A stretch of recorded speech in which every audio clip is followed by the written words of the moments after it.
Well, good afternoon out there, shopkeepers and do-it-yourselfers. Today we're working on a 2019 Duramax L5P Silverado 3500. Did a little bit of maintenance on it, as Derek would say down there in Tennessee. A little bit of maintenance, putting a fuel filter in, and I believe, excuse me, I'm biting the fingertips of my gloves to pull it off. A lot of people think that you got to tighten these daggum filter housings down to 847 foot-pounds, but you don't. In fact, it says, it's embossed right on there what the torque spec is on it. But that's a 36 millimeter. I don't know what that would compute to. It's probably somewhere around 1.5 inches. I don't know. But I've got a 36 millimeter. There's a water separator that you can take loose down here. I've never done that because I always just change this filter pretty regular, and I don't have to worry about it. But you'll need a pan because you're going to lose a good quart, maybe 1.5 quarts of diesel fuel there. And you got an O-ring there on the housing, and then there's an O-ring right there, and there's an O-ring at the bottom end of the filter too. Let's see. I don't remember where I bought them filters at. I bought several of them, but we've got plenty. And there's your, I believe that's a water and fuel indicator. It shorts out. Diesel fuel is not conductive, or it is with really high resistance, but if there's water in there, it shorts across those two terminals, those little bitty terminals there, those little bitty wires, and it indicates that it closes that circuit and indicates you got water in the system. But we don't. So we're going to take this filter out of the housing body.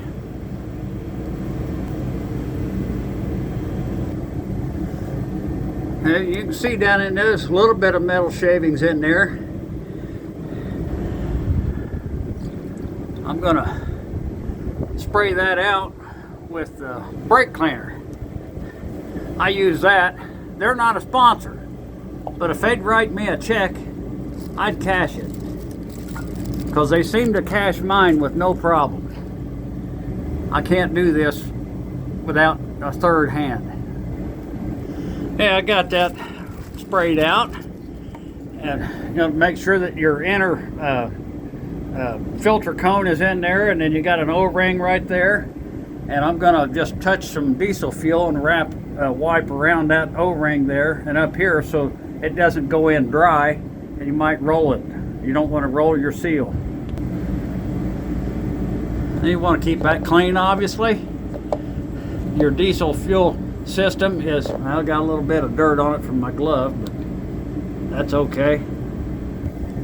Now your new filter is going to come with 2 O-rings. This one, the little one down there at the bottom, goes in the bottom in that water separator screw, but I never take it out. If you never take it out and it's not leaking, leave it alone. And you know, if you keep this changed regular and you get quality diesel fuel, you shouldn't have to take that out. And if you do, the more you take that out, the sooner you're going to have to replace this housing. You see, I got the O-ring off. I just split it with my knife. I'm going to roll a new filter or O-ring on there. All right. Now this seal, this O-ring, it's not a smash O-ring. You don't tighten it up and smash it. It goes up into the housing, and when it gets up, there's a taper right here. That is not a pure conical. It's tapered right there to allow that seal to go in. That seal stops about midway up in that sleeve below the threads, and once that seal is fully engaged up in there, that seal is as tight as it's going to get. It doesn't matter how tight you get that that cup, you can tighten it to 100 foot-pounds and you're not going to make that seal any tighter than if you just put it in there hand tight.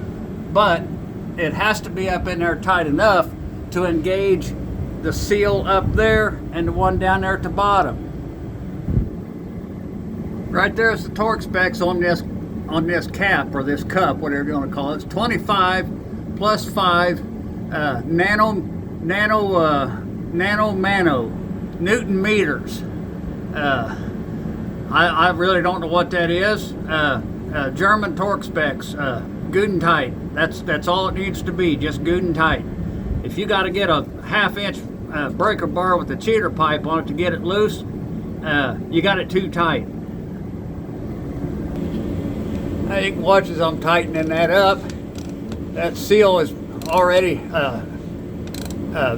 hitting that taper. It gets a little tighter as you're tightening it, or harder to turn as you're tightening it, because it's compressing that O-ring. And about now, that seal is fully engaged in that cylinder where the wall is straight up and down, and that seal is as secure as it's going to get at this point. But we're going to keep going until we seat this cup to fully engage that O-ring at the top. All you got to do is just seat it, and once it's seated, stop. That's going to be tight enough. You don't want to damage that housing. The cup is plastic and the top is plastic. I don't know how much it is, but I don't want to buy one. You can if you want. I'm not going to. That's as tight as it needs to be. And then you can cycle the key a couple times. It turns the pump on in the tank and it'll fill that system. It might have a long crank the first time, but it'll start up right away. Anyways, guys, thanks for watching. Share, like, and subscribe. Comment if you will.